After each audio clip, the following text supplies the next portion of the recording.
Consulado de México en Orlando abre sus puertas tras el huracán Milton. Kamala Harris, candidata demócrata a la presidencia de los Estados Unidos, reitera su compromiso de otorgar la ciudadanía a migrantes que lleven tiempo trabajando y estudiando en ese país. Juan Ramón de la Fuente es ratificado como canciller por el Senado de la República. Crece más de 1,600% ingreso irregular de chinos a México. Yo soy Emerson Segura y esto es TV Migrante Informa.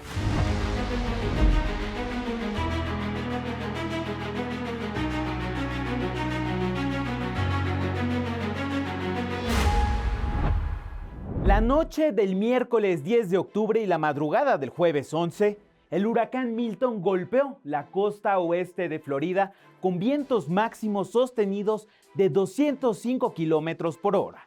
Millones de personas fueron evacuadas a albergues y se activaron diversos protocolos para resguardar a las personas. Pero hay un sector que atravesó no solo por el miedo de los fuertes vientos y la destrucción, sino también por el miedo a la deportación.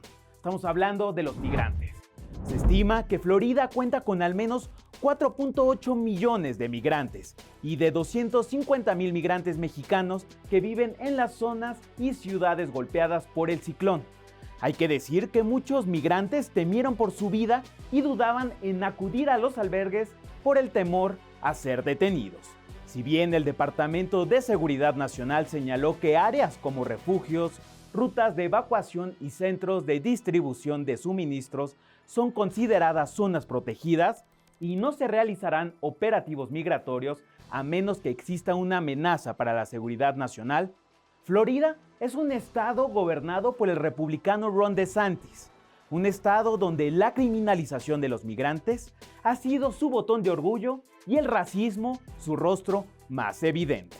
La Agencia Federal para el Manejo de Emergencias también ha detallado que las familias de inmigrantes indocumentados con hijos ciudadanos estadounidenses o bien extranjeros calificados sí podrán solicitar asistencia utilizando el número de seguridad social de los menores. Sin embargo, los indocumentados no podrán recibir ayuda económica directa, es decir, dinero en efectivo, aunque sí otro tipo de apoyos emergentes. La agencia también ha declarado que no compartirá proactivamente la información de los solicitantes con agencias de inmigración, reforzando así el compromiso de proteger a todas las personas durante esta crisis natural, sin importar su estatus migratorio. La presidenta Claudia Sheinbaum designó a Sergio Salomón Céspedes como próximo titular del Instituto Nacional de Migración a partir de diciembre, en sustitución de Francisco Garduño. Sergio Salomón se desempeña, hay que decirlo, aún como gobernador de Puebla.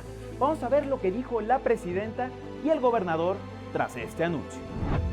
Quien va a ocupar el puesto del Instituto Nacional de Migración es el actual gobernador de Puebla, Sergio Salomón. Lo anuncio de una vez. Ya él se está involucrando y en lo que viene la transición se queda Francisco Garduño para no romper el trabajo que se está haciendo, y ya en diciembre tomaría Sergio Salomón este puesto. Y bueno, yo quiero públicamente agradecerle a la doctora Claudia Sheinbaum Pardo el anuncio que hizo el día de hoy. Me siento muy orgulloso y desde acá le digo que tiene todo mi compromiso para poder poner mi alma, vida y corazón en pro de los derechos humanos de todas y todos los seres humanos. El 9 de octubre fue ratificado Juan Ramón de la Fuente como canciller de la República por parte del Senado, donde esbozó sus principales directrices en materia de política exterior y también cómo abordará la migración y la gestión en la frontera. Vamos a escuchar. En modernizar, fortalecer la frontera del sur con la participación, obviamente, de los gobiernos estatales colindantes, del gobierno de Guatemala y eventualmente también del de Belice. Y tratar de tener en particular en Chiapas, en la zona del Soconusco, en Tapachula, un polo de desarrollo que nos permita asimilar mejor los flujos migratorios. En los últimos 2 años, la migración irregular de China hacia México aumentó más de 1.600%, según los casos reportados por la patrulla fronteriza de los Estados Unidos en la frontera con territorio mexicano. Así lo indica un estudio difundido por la revista digital Movilidades, elaborada por la Unidad de Política Migratoria de la Secretaría de Gobernación. El aumento del flujo de ciudadanos chinos que se encuentran de forma irregular en el país se debe a que en su mayoría es de tránsito hacia los Estados Unidos, lo cual puede confirmarse al analizarse las cifras de las autoridades migratorias de Estados Unidos. Mientras las autoridades migratorias del país vecino detuvieron a 1.970 chinos en 2022 que buscaron llegar desde México de manera irregular, en lo que va del año ya son 35.093 los eventos reportados. Y en más información, para las próximas elecciones presidenciales de noviembre en los Estados Unidos, se calcula que 23.8 millones de ciudadanos naturalizados podrán votar, representando así alrededor del 10% del total del electorado estadounidense. Casi 3/4 partes de los votantes naturalizados, 73%, han vivido en el país por más de 2 décadas. Desde las últimas elecciones presidenciales en 2020, unos 4 millones de inmigrantes se han vuelto ciudadanos estadounidenses. Así lo indican cifras del gobierno federal. Hay que señalar que Arizona, Georgia, Michigan, Nevada, Pensilvania y Wisconsin son considerados los estados bisagra o bien clave, que serán decisivos para las elecciones, y en ellos este sector poblacional de naturalizados será clave. Una reciente encuesta publicada por la Asociación Nacional para los Nuevos Americanos reveló que el 97% de los ciudadanos naturalizados en los estados bisagra probablemente votará, mientras que el 76% dijo que votarían con toda seguridad. Y para hablar justamente de esto, nos enlazamos con la directora adjunta de esta organización, Nancy Flores. ¿Qué tal, Nancy? Bienvenida a TV Migrante Informa. Hola, ¿qué tal? Muchas gracias por la invitación. Encantada. Nancy, me gustaría preguntarte, ¿cuál será el rol de los nuevos estadounidenses en la siguiente contienda electoral en noviembre próximo? Sí, esa es una pregunta muy, muy importante y te la puedo contestar en 2 partes. Una es que hay un gran potencial, porque sabemos que desde la última elección en Estados Unidos, que fue en el 2020, hasta la fecha, arriba de 3.5 millones de personas se han hecho ciudadanos en Estados Unidos. Gran porcentaje de ellos son de origen mexicano.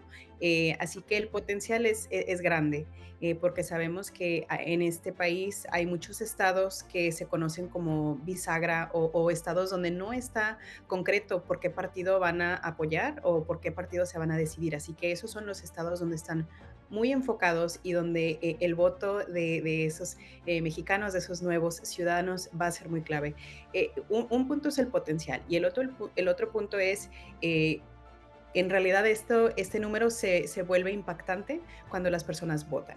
Así que eso es lo que vamos a estar enfocándonos durante ahora y los siguientes 29 días, es en realidad sacando ese voto y dándoles esa información a todas las personas que por primera vez se han hecho ciudadanos y por primera vez van a poder votar en Estados Unidos. Y muchas de esas personas han migrado a Estados Unidos desde edades muy jóvenes y para muchos de ellos es su primera vez que han votado en toda su vida, ¿verdad? Así que queremos en realidad empoderarlos y darles todas las herramientas necesarias para que lleguen a las urnas y puedan hacer ese voto, porque sabemos que la política de este noviembre, lo que está en juego va más allá de solamente el impacto en Estados Unidos, pero en realidad nos va a trascender fronteras en cuestión de políticas. ¿Se espera, Nancy, que este sector acuda más a las urnas? Así es. Si ves a todas las personas que son elegibles para votar en todo Estados Unidos, 10% de los votantes en Estados Unidos son nacidos en otro país, es decir, son inmigrantes, ¿verdad? Y ahora han logrado la ciudadanía y ahora con eso el derecho del voto. Así que 1 de cada 10 votantes en Estados Unidos nació en otro país, fue inmigrante y ha hecho todo el proceso para ahora poder votar por medio de que se han hecho ciudadanos. Así que eso es algo que en realidad es impactante por varias razones. te lo digo en cuestión personal, yo soy hija de dos ciudadanos mexicanos que se hicieron ciudadanos estadounidenses y ahora votan en ambos países, ¿verdad? Así que eso es algo que mi historia no es única, ¿verdad? Somos muchas personas así en Estados Unidos y a muchos de nosotros la historia de la inmigración es en realidad la raíz de nuestra historia en este país. Así que es muy obvio que vamos a pensar de cómo ambos candidatos están hablando sobre la inmigración, ¿verdad? Porque muchos de nosotros sentimos, en una encuesta de hecho que hicimos recientemente, a muchos ciudadanos recién naturalizados les dijimos, como tú ves que tratan a los inmigrantes, ¿tú sientes que eso es un trato personal hacia ti? Y muchos nos contestaron, arriba del 60% nos dijeron, sí, yo lo tomo personal. Así que lo que vemos es que cuando un candidato se postula de una forma antimigrante, los votantes que tienen la experiencia de haber sido inmigrantes, de ser inmigrantes, ¿verdad? Pero ahora tienen el derecho de votar, lo toman personal y van a votar con eso en mente. ¿Qué podemos esperar de los estados denominados bisagra como Wisconsin o bien Pensilvania, Nancy? Sí, mira, voy a empezar con Wisconsin porque es donde yo vivo. Y es un estado donde la verdad es que no es cuestión de que no haya mucha población, pero en realidad la política está muy mezclada, ¿verdad? No hay solo de un lado o de otro en cuestión de partido político. Em, Te doy un ejemplo. En el pueblo donde vive mi mamá, que es un pueblo de como 9,000 personas, es un pueblo pequeño, ¿verdad? Bueno, pueblo designado, el alcalde perdió por 17 votos. ¿Ok?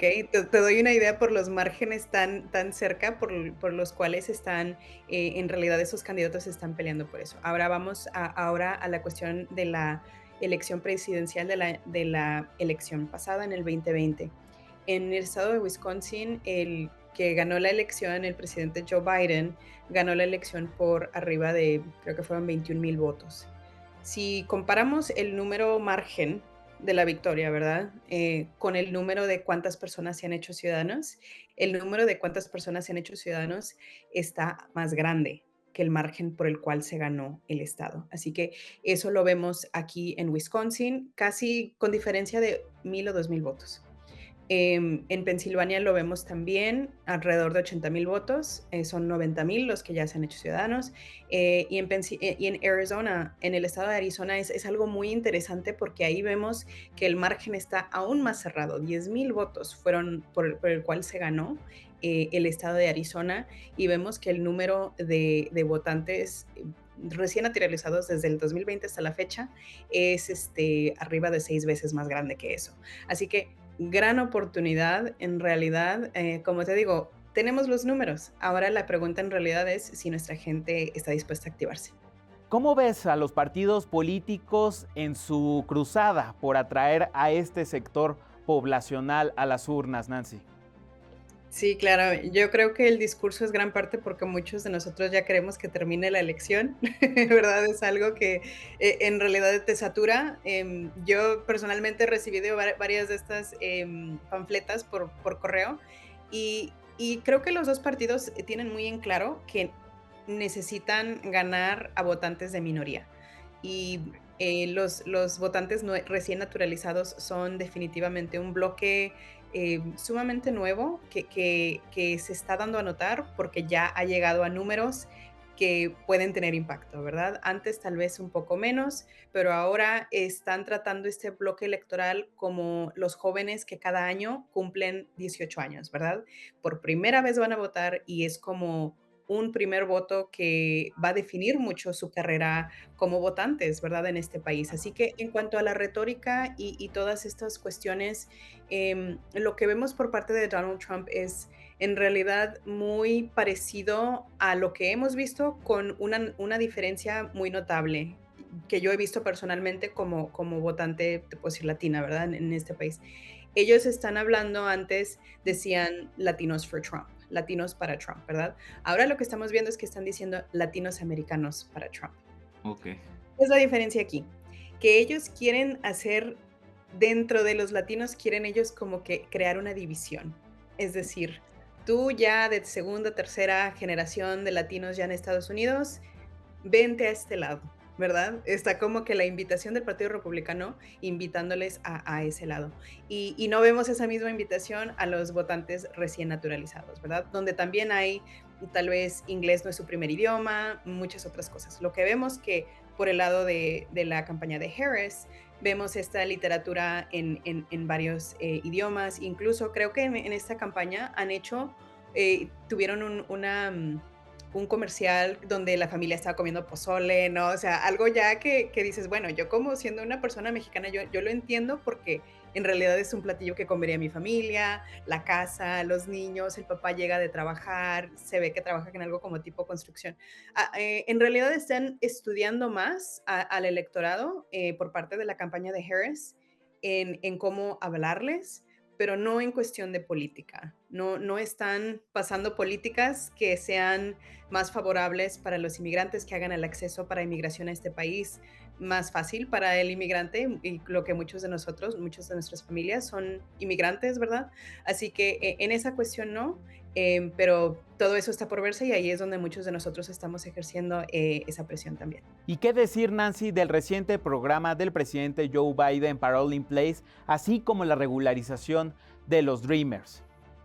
Sí, sí, y esta conversación creo que es muy oportuna en esta semana, porque claro que el jueves van a haber argumentos en una de las cortes federales en cuanto a la viabilidad de estos dos programas.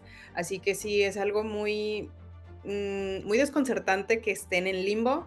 En cuestión a el anuncio de el mantener a familias unidas, este programa que beneficiaría a inmigrantes indocumentados que están casados con un cónyuge estadounidense, ciudadano. En esta cuestión, claro que fue el momento en el cual se hizo el anuncio, definitivamente se vio como un cálculo político, pero lo que mucha gente tal vez no sabe, que las conversaciones para este programa eran más de casi año y medio, 2 años casi, que se empezaron a tener estas conversaciones con la administración. Así que se estuvo presionando desde que entró, ¿verdad? En muchos diferentes aspectos, pero fue hasta como hace 2 años donde en realidad se empezó a ver el diseño de este programa. Sabemos que es algo tan mínimo para lo que se ha estado pidiendo que, vamos, lo que se pidió fue una reforma migratoria para 11, 12 millones. Lo que recibimos fue un programa que posiblemente beneficia a menos de medio millón de personas. Así que, claro que no es lo que se ha pedido, hay muchos sentimientos en cuestión a esto. Y también recuerda, el anuncio se hizo en una campaña electoral, se podría decir, diferente a la de hoy en día. Era presidente Biden en contra de Trump. Y ahí sus números con los votantes latinos estaban en los suelos. Así que en realidad sí fue una forma para él aumentar su popularidad tal vez con este segmento de votantes, pero está por verse si en realidad funcionó. Creo que sí vio un poquito de aumento, pero pues eso en realidad no se podrá determinar hasta el final. Ahora en cuestión de DACA, algo que me emociona mucho de esta campaña de nuevos votantes americanos es que varios de ellos son, no te puedo decir que gran mayoría, pero sí hemos incorporado a varios a la campaña que son, antes tuvieron DACA y ahora ya pudieron de alguna forma, se casaron con un cónyuge o alguna otra forma con un ciudadano, y ahora ya pudieron obtener su residencia y ahora ya son ciudadanos y van a poder votar en su primera elección. Así que imagínate siendo una persona que antes tuvo DACA y estás votando por un candidato que quiere eliminar DACA y otro candidato que dice, ¿sabes qué? Hay que ver la forma de protegerlo. Así que esa es la decisión que muchas personas van a tomar en las urnas y creo que es algo que muchos de ellos todavía tienen a familiares que benefician de estos programas y quieren verlos no solamente seguir, pero quieren ver las protecciones más amplias que se nos han prometido. Muchas gracias, Nancy, por estar aquí en TV Migrante Informa. Gracias por la invitación. Estamos a la orden. Hasta luego. El expresidente de los Estados Unidos, Barack Obama, ha entrado de lleno a la contienda electoral para apoyar a la demócrata Kamala Harris. Y en Pittsburgh se lanzó contra el expresidente Donald Trump por su discurso anti-migrante. Now, if you challenge Trump to elaborate and enumerate his concepts, he will fall back on one answer. J.D. Vance does the same thing. Doesn't matter what the issue is, housing, healthcare, education, paying the bills. Their only answer is to blame immigrants. We are a nation of laws and a nation of immigrants. En la sesión de control del Congreso de los Diputados en España, la migración fue un tema que despertó confrontación entre los legisladores. Vamos a ver las diversas posturas en el Congreso español.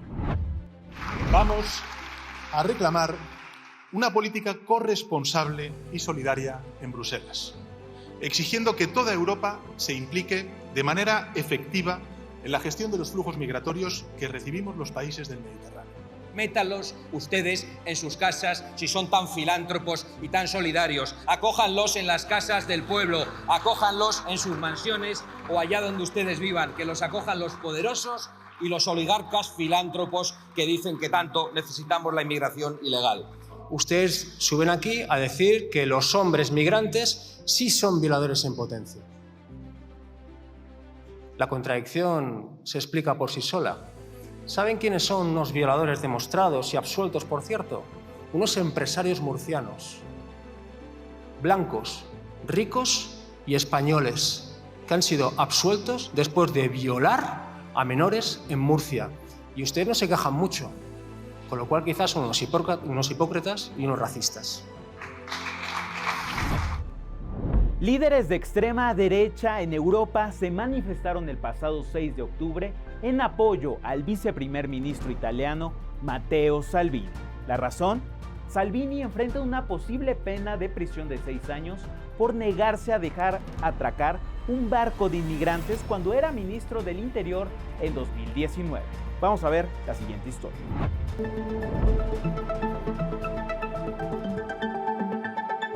Líderes europeos de extrema derecha se reunieron el pasado 6 de octubre para cerrar filas con el viceprimer ministro italiano Matteo Salvini. ¿La razón? Enfrenta una posible pena de 6 años de prisión por su actuación en agosto de 2019, cuando era ministro del Interior del gobierno italiano e impidió durante 19 días el desembarco de la nave española Open Arms con 147 migrantes a bordo en la isla de Lampedusa. La Fiscalía de Palermo ha pedido 6 años de cárcel para Salvini por secuestro de migrantes. Así, el ultraderechista Viktor Orbán de Hungría y el ultranacionalista holandés Geert Wilders convocaron a políticos de alto rango de todo el continente europeo para dirigirse al mitin anual del partido de la Liga de Salvini, al norte de Italia, y dar un espaldarazo al racismo continental. Salvinit mi Magyarországon hősként ünnepeljük, mert lezárta a határokat és megvédte az olaszok otthonait. Sőt, ő Európát is védte, és ezért kitüntetést érdemelne, nem pedig büntetőeljárást. Ha tovább büntetnek bennünket, akkor a migránsokat Budapestről Brüsszelbe fogjuk szállítani, és letesszük őket a brüsszeli hivatalok elé. Sappi una cosa, quando sarai in tribunale la prossima settimana, sarai il nostro eroe. Siamo con te, Matteo. Ecco perché siamo qui. Ecco perché tutti noi siamo qui. Viva Matteo Salvini. Vai per la tua strada, Matteo. Segui la tua strada. Non ti abbandoneremo mai, non sarai mai solo. Sono sotto processo, è vero. Sono preoccupato? No, non sono assolutamente preoccupato. Sono al massimo indignato, sorpreso da gente che tradisce, da gente che non ha onore, da gente que dona dignidad, da gente que escapa. Desde que llegó al poder en 2022, la primera ministra italiana Giorgia Meloni ha prometido mano dura contra la inmigración, con el objetivo de disuadir a los posibles refugiados de pagar a los contrabandistas para realizar la peligrosa travesía del Mediterráneo. Así es que este cónclave ultraderechista respalda a uno de los rostros más visibles del racismo. TV Migrante informa. Naturaleza Muerta es el proyecto artístico de Juana, una mexicana que ha llevado su creatividad y talento hasta París, Francia. Vamos a ver la siguiente nota de nuestro compañero Miguel Martínez.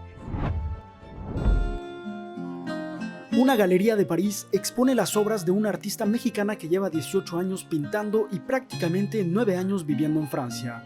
Hoy nos cuenta su proyecto, Naturaleza Muerta, y los cambios y adaptaciones que tuvo que hacer con la llegada del confinamiento durante la pandemia de COVID-19. La idea inicial era trabajar solo sobre telas, pero como llegó el confinamiento, empecé a trabajar como los pequeños formatos para hacer como una especie de refugios para estos animales, como encerraditos en sus cajas, como si fueran altares, ¿no? Entonces por eso cambié de formato, como por el confinamiento y porque me pareció mucho más simbólico verlos como los sujetos representados en su altar o en su... Para Juana, esta exposición nace a raíz de un evento impactante en su vida, la muerte de Ferdinand, un toro que había logrado escaparse de un matadero en la ciudad de Meaux, a unos kilómetros de París, pero que fue brutalmente matado por su escape, evento que la inspiró para hacer una exposición y realizar diversas obras. Una parte son todos estos videos que vi de maltrato animal, que me llevaron a estar deprimida y muy mal viéndolos, y otra parte fue soñando estos videos, pero transformados en mi cabeza en forma de sueño. Y luego al despertar yo ya tenía como ciertas ideas a poner en su lugar.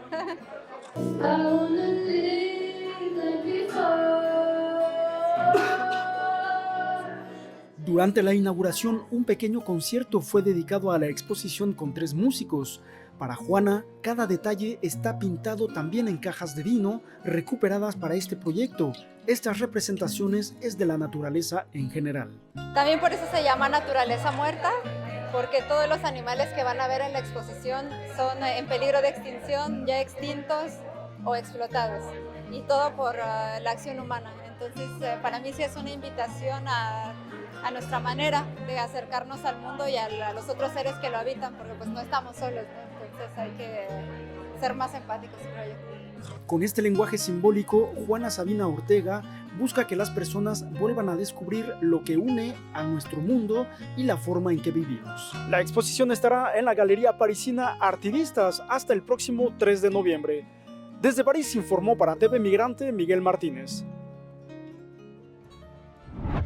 La medalla Goethe, la mayor distinción de la política cultural exterior de Alemania, ha sido concedida en su edición 2024 a la traductora literaria e intérprete Claudia Cabrera Luna, la primera mujer mexicana en recibir este reconocimiento. Vamos a ver. La traducción es una obra en sí misma, va más allá de la investigación y la interpretación que los autores plasmaron en su obra, y una mexicana se hizo acreedora al principal galardón que en Alemania se otorga para la difusión de la lengua y la cultura de este país europeo. Hace más de 30 años que Claudia Cabrera comenzó a traducir del alemán al español mientras trabajaba en la recepción del Instituto Goethe en la Ciudad de México. La misma institución que ahora la condecora con la medalla Goethe 2024 por su destacada labor de intercambio cultural a través de la traducción. Esta medalla, por supuesto que es un honor enorme, es un reconocimiento a un trabajo que finalmente llevo ya haciendo desde hace 30 años y que normalmente pasa muy desapercibido. Siempre se le da un lugar muy poco relevante a la traducción, a pesar de que sin traducción, ya lo dijo Saramago, no habría literatura universal. Habría literaturas nacionales. Las literaturas nacionales las hacen los escritores, la literatura universal la hacemos los traductores. Claudia ha abierto la puerta a más de 60 obras escritas en alemán al público hispanoparlante. Una autora particular nos tiene hoy aquí. Nada menos que en la casa de Anna Segers en Berlín, Alemania, una de las escritoras europeas que vivieron en exilio en México y que han capturado la atención y la dedicación de Claudia. Anna Segers y otras autoras del exilio me interesan mucho por justamente los temas que tratan en este periodo de sus vidas. Estoy yo traduciendo nada más por el momento las obras que produjeron durante su exilio en México, porque además justamente el hecho de que puenteen entre ambos países me parece de una pues, particular relevancia e interés también para los lectores en México. Tras la llegada de Hitler al poder, Anna Segers, una alemana judía aliada del Partido Comunista, comenzó una travesía para escapar del fascismo en su país, que la llevó a exiliarse en Francia y en 1941 en México, donde publicó La Séptima Cruz y Tránsito, obras que podemos leer en español de la mano de Claudia Cabrera. Anna Segers es una autora muy, muy importante, muy reconocida en el mundo germanoparlante y sin embargo en México es absolutamente desconocida. Y vivió 6 años en México, incluso se le otorgó la nacionalidad mexicana, o sea que en rigor sus libros deberían formar parte del canon literario mexicano. Yo quería rescatar, digamos, del olvido a estas escritoras y recuperarlas para el público contemporáneo, porque además sus temas desgraciadamente no han dejado de ser actuales. El fascismo, el exilio, la persecución política. Comparado con el destino de otros barcos que fueron cazados por todos los mares con su carga de refugiados y nunca recibidos en los puertos, a los que se prefirió dejar arder en alta mar antes que permitirles echar anclas solo porque los papeles de los pasajeros habían vencido unos días antes. Comparado con el destino de tales barcos, digo, el hundimiento del Montreal en tiempos de guerra equivale a una muerte natural.